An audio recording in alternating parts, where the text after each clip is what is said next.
World War I is the Batman Begins of wars, a phenomenon that is eclipsed by its sequel. Christopher Nolan's first Batman movie is stellar in its own right, featuring Cillian Murphy and his cheekbones, as Nolan movies often are, but everyone would rather talk about The Dark Knight. The Dark Knight is the one that won Oscars. The Dark Knight is quoted every time a formerly beloved celebrity becomes cringe, as, in the words of Harvey Dent, you either die a hero or live long enough to see yourself become a villain. World War I is often brushed over as a mere prequel to World War II, but it deserves our attention, as it was truly one of the stupidest wars of all time. World War I was as dumb as it was destructive. Let's make a graph. On the y-axis is the war's stupidity, and the x-axis is the war's devastation. This ranks highly on both. World War I killed over 40 million people. Why?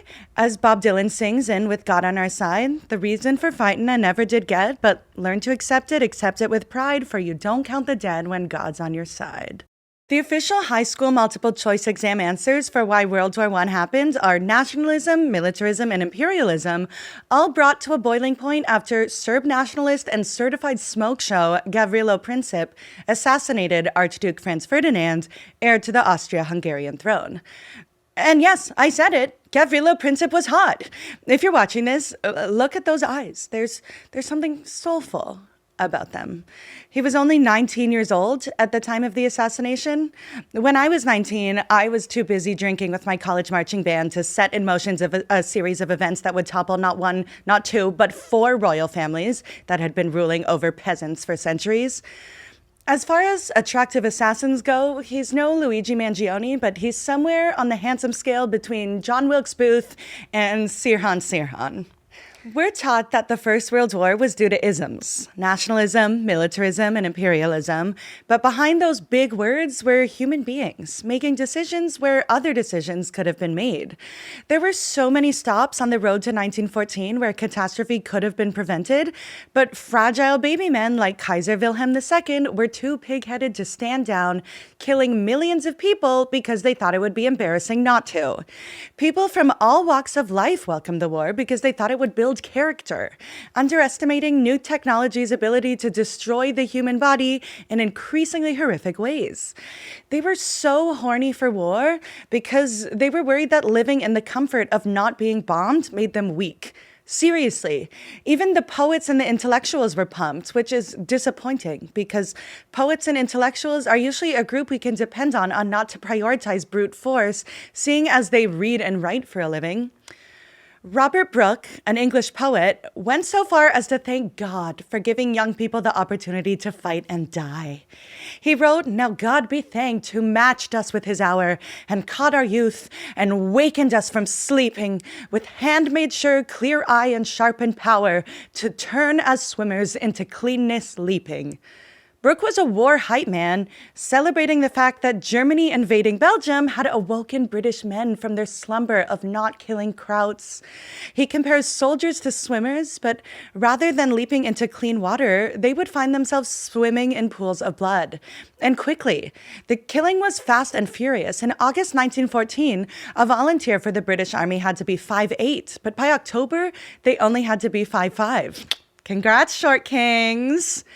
That month, there were 30,000 British casualties, so they then lowered the requirement to 5'3". Adorable. In the first 3 months, almost the entire British army that started was wiped out, all while the battle lines in France stayed pretty much the same, give or take a few inches, 5 feet, 3 inches maybe. How did we get here? Men with low self-esteem. Let's meet these destructive weenies, 3 of whom were literally cousins. I told you, war is stupid. On the family tree, we got Kaiser Wilhelm II, Emperor of Germany, with a mustache so harsh it was trimmed with a protractor. And damn, if you're watching this, look at this skull hat. In his official portrait, Kaiser Willy is literally wearing a hat with a skull on it. I thought it was a political cartoon, but this is what he actually looked like. The German word for skull is Totenkopf, which literally means dead person's head. And skulls were part of German military regalia beginning in early 19th century. It adds a distinctively goth dimension to a look that is otherwise pretty Disney prince with all the ribbons. The German military, like pirates, were very good at establishing what their goal was. If it wasn't clear enough from the swords, here's a literal skull, and it could be you.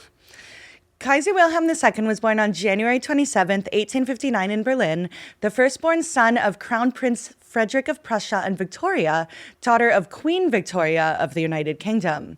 That's right, Queen Victoria was his grandmother, making King George V, who would eventually declare war on him after the aforementioned invasion of Belgium, his cousin. But George V wasn't the first of Wilhelm's cousins to declare war on him. That honor goes to Tsar Nicholas II of Russia, who was married to Queen Victoria's granddaughter, Alexandra. These alliances, through arranged marriages, were designed to prevent animosity between nations, but as anyone who has ever been in a family knows, being related seldom diffuses tensions. In fact, sharing a grandmother often makes competition more fierce. I see you, Cousin Zach, and you don't know shit about World War I. The Kaiser had a difficult birth, which he would later punish all of Europe for. Wilhelm developed a weak left arm that was noticeably shorter than his right, likely caused by the use of excessive force during a breech delivery. Yanking him out of the birth canal by the arm not only damaged the nerves, but also likely stunted his emotional development. The Kaiser's left arm is literal proof that excessive force has dire consequences that last a lifetime, a very convenient metaphor for me. Wilhelm blamed the British doctor for his disfigurement and grew up immensely resentful and overcompensated for his small arm by building a big military. Tale of old as time, and build it up he did. As historian Margaret Macmillan wrote in The War That Ended the Peace, The Road to 1914, Germans made militarism their entire personality. In Germany, the army was the noblest and highest expression of the German nation. She writes, militarism has two faces, the placing of the military on a pedestal, largely above criticism, and in the wider sense, militarism is also military values such as discipline, order, self-sacrifice, and obedience permeating and influencing civilian societies. While the German penchant for just following orders would later become famous in the Nuremberg and Eichmann trials, it was exposed in the 19th century by a con man named Wilhelm Voigt. He was like Professor Harold Hill from The Music Man, posing as an officer of the elite Prussian Guards with a stolen uniform. He got himself his own River City Boys band of real Imperial German Army troops with a capital T that rhymes with G, which stands for German. In his Prussian Guard finery, he got a group of soldiers in Berlin to follow him, and follow him they did, to the nearby town of Kopnik, where Voigt arrested the city's mayor and confiscated 4,002 marks from the city treasury. When the mayor asked to see a warrant, he pointed at the bayonets of his soldiers and said, "These are my authority." Ooh. He then changed back into civilian clothes and ran off with the money. Voigt was soon captured and spent 20 months in prison, but the German people found that episode charming and hilarious. He was revered as a folk hero and called the Captain of Kopnik, der Hauptmann de Kopnik, and was granted a full pardon by Kaiser Wilhelm II. There's now a commemorative plaque and statue of him at Kopnik City Hall, so crime really does pay. While Germans thought it was a goofy, adorable confirmation of German respect for military authority, the British press used it to demonstrate what stupid, obedient, and thus scary lemmings the Germans are. In the October 27, 1906 issue of the Illustrated London News, the editor sneered, "For years, the Kaiser has been instilling into his people reverence for the omnipotence of militarism, of which the holiest symbol is the German uniform. Offenses against this fetish have incurred condign punishment. Officers who have not considered themselves saluted in due form have drawn their swords with impunity on offending privates." The British used the story to feel superior to these mindlessly obedient crowds, but worshipping the military was something the Germans and the British had in common, along with sausages. British cigarette manufacturers capitalized on public worship of the military by putting famous generals and admirals on their packaging. They were the influencers of their day. The manufacturers of the famous meat extract Bovril had a popular ad during the Boer War in what is now South Africa that featured the British Commander-in-Chief, Lord Roberts, riding across the Orange Free State, spelling out the name of the brand. Both England and Germany were empires that wanted wars so they could have wins and brand deals. Can you imagine? It's like putting athletes on cereal boxes if the athletes had body counts. So, like O.J. Simpson after the murders. Militarism is not content staying dormant. It wants an opportunity to showcase itself. In the years leading up to 1914, people were bored.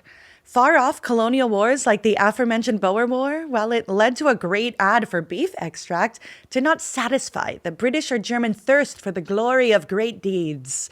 In both countries, more people were literate than ever, and they read historical novels, thrillers, and westerns about worlds that were more exciting and dangerous. To the dismay of the anti-war left, which did exist, but were a minority, war was glamorous and sexy, and sold beef extract. Even at the time, liberals and leftists blamed militarism on capitalism. What is war but an all-out competition for control of the world? The resolution at the Second Socialist International Congress in Stuttgart, Germany in 1907 declared, "Wars between capitalist states are, as a rule, the result of their rivalry for world markets, as every state is not only concerned in consolidating its own market, but also in conquering new markets in which the subjugation of foreign lands and people plays a part." As Macmillan summarizes, the ruling classes stirred up nationalism to divert the workers away from their own interests. Capitalists fueled the arms race, and capitalists profited from it. At the turn of the 20th century, war wasn't seen as the apocalyptic mass murder it is, but rather as a necessary tool of statecraft, a view which persists to this day. Now we know that new technology makes for big blasts and revel in it, but in the early 1900s, military leaders refused to see that war was different now post-industrialization. Bureaucratic inertia made military leaders not want to do the time-consuming and annoying work of changing tactics, drills, and training methods. They trained for muskets, not machine guns. So everybody wanted the war insofar as it granted them the opportunity to flex. So when a Serb nationalist shot the heir to the Austria-Hungarian throne, Kaiser Wilhelm II gave his German-speaking friends in Austria-Hungary a blank check to do whatever they needed to fuck them Serbs. The Austro-Hungarian Empire did not care much for Archduke Franz Ferdinand and his wife while they were alive. They looked down on Sophie as a mere duchess. Neither the Austrian imperial family nor the government officially mourned their deaths, and they gave them a hasty funeral. They were useless nepo babies in life, but in death, they were a convenient excuse for the empire to try and destroy Serbia, who had been causing trouble at Austria's southern border. On a more personal note, Macmillan writes that the chief of staff to the Austro-Hungarian armies, Franz Conrad von Hotzendorf, wanted glory for his country but also for himself so he could marry a divorced woman, which was illegal in the Catholic country. He married his beloved, the Italian aristocrat Virginia von Reininghaus in 1915, so while the poor were getting trench foot, the rich were throwing parties. After the assassination of the Austro-Hungarian heir, Germany told Austria-Hungary they'll back them in whatever. Russia came to the defense of Serbia, whom they saw as a client of theirs. German plans called for attacking Russia's ally France through Belgium, and Britain came to France and Belgium's defense. Within 5 weeks, Europe went from one of the most peaceful periods since the Pax Romana into the Great War. U.S. President Woodrow Wilson insisted that the United States would stay neutral during the war, saying there is such a thing as a nation being too proud to fight. But in 1917, the Germans announced that they would sink any ship bringing supplies to their enemies, so America joined ostensibly to protect Americans' rights to travel on merchant ships in the war zone. "I cannot consent to any abridgment of the rights of American citizens in any respect," Wilson said. Historian Richard Hofstadter called this rationalization of the flimsiest sort, as the British had also intruded on the rights of Americans on boats, but Wilson didn't declare war on them. Hofstadter says that Wilson was forced to find legal reasons for policies that were not based upon the balance of power, but economic necessity. The U.S. had long been arming the Triple Entente, the clique name for the alliance between Great Britain, France, and Russia. In early 1915, a German submarine sank the British ship Lusitania, which sunk in 18 minutes, killing 1,198 people. The United States falsified the manifest to obscure the fact that in addition to 1,198 people, the boat was also carrying 1,248 cases of 3-inch shells, 4,927 boxes of cartridges, 1,000 in each box, and 2,000 cases of small arms ammunition. While it was horrific for the German Navy to have killed civilians, it wasn't a random cargo ship. As Hofstadter explains, America became bound up with the Allies in a fateful union of war and prosperity. Prosperity depended on overseas markets. Wilson lifted a ban on private banks making loans to the Allies.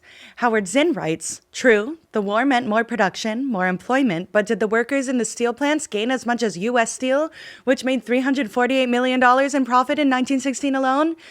In 1916, it was the rich who took even more direct charge of the economy.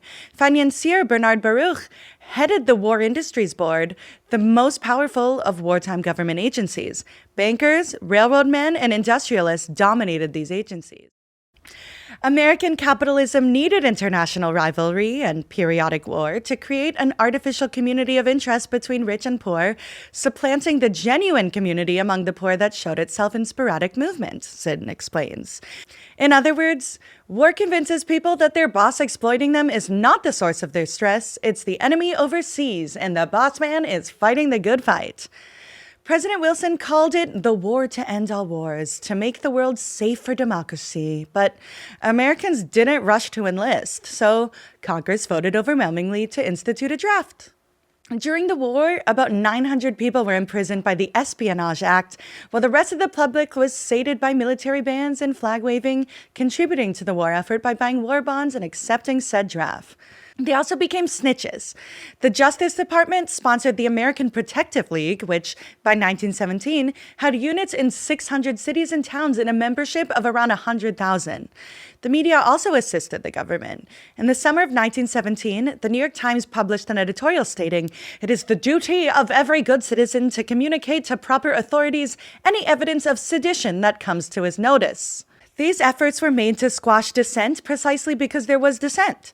2 black farmers in Florida mutilated themselves to avoid the draft. One shot off 4 fingers and the other blew his arm off below the elbow. People would rather be fingerless and forearmless than go to the trenches in Belgium. On June 16, 1918, at his presidential campaign rally in Canton, Ohio, Eugene Debs delivered the speech that officially crossed the line into sedition. He said, "They have taught and trained you that it is your patriotic duty to go to war and have yourselves slaughtered at their command. But in all the history of the world, you, the people, have never had a voice in declaring war. If war is right, let it be declared by the people. You, who have your lives to lose, you certainly above all others have the right to decide the momentous issue of war and peace." Those words qualified as sedition under the Wartime Espionage Act, and the 62-year-old presidential candidate was promptly arrested. He was sentenced to 10 years in prison, yet still campaigns from his jail cell and won nearly 1 million votes. Donald Trump may be the first convicted felon to win, but he's not the first convicted felon to have run. In his address to the jury before sentencing, Debs proudly announced, "Gentlemen, I abhor war. I would oppose the war if I stood alone. When I think of a cold, glittering steel bayonet being plunged into the white, quivering flesh of a human being, I recoil with horror. I have often wondered if I could take the life of my fellow man, even to save my own. Men talk about holy wars. There are none. Let me remind you, it was Benjamin Franklin who said, 'There was never a good war or a bad peace.'" 40 years before Eisenhower, Debs connected the dots between war and capitalism. He said in his address to the jury that World War I was invented by industry to sell weapons and to keep the lanes of commerce open. In the 1910s, there were exciting new inventions on the market, and new regimes and alliances couldn't dare to risk commerce. He said, "War does not come by chance. War is not the result of accident. There is a definite cause for war, especially in a modern war. The war that began in Europe can readily be accounted for. For the last 40 years, under the international capitalist system, this exploiting system, these various nations of Europe have been preparing for the inevitable. And why? In all these nations, the great industries are owned by a relatively small class. They are operated for profit by that class, and great abundance is produced by the workers, but their wages will only buy back a small part of their product. What is the result? They have a vast surplus on hand, they got to exploit it, they have got to find a foreign market for it. As a result of this, these nations are pitted against each other. They are industrial rivals, competitors. They begin to arm themselves to maintain the market, and quickly dispose of their surplus. There is but one market. All these nations are competitors for it, and sooner or later, every war of trade becomes a war of blood. A feel-good story about this bloody war is the tale of the Christmas Truce of 1914, when, 5 months into the war, British and German troops on the Western Front agreed to lay down their weapons for a day.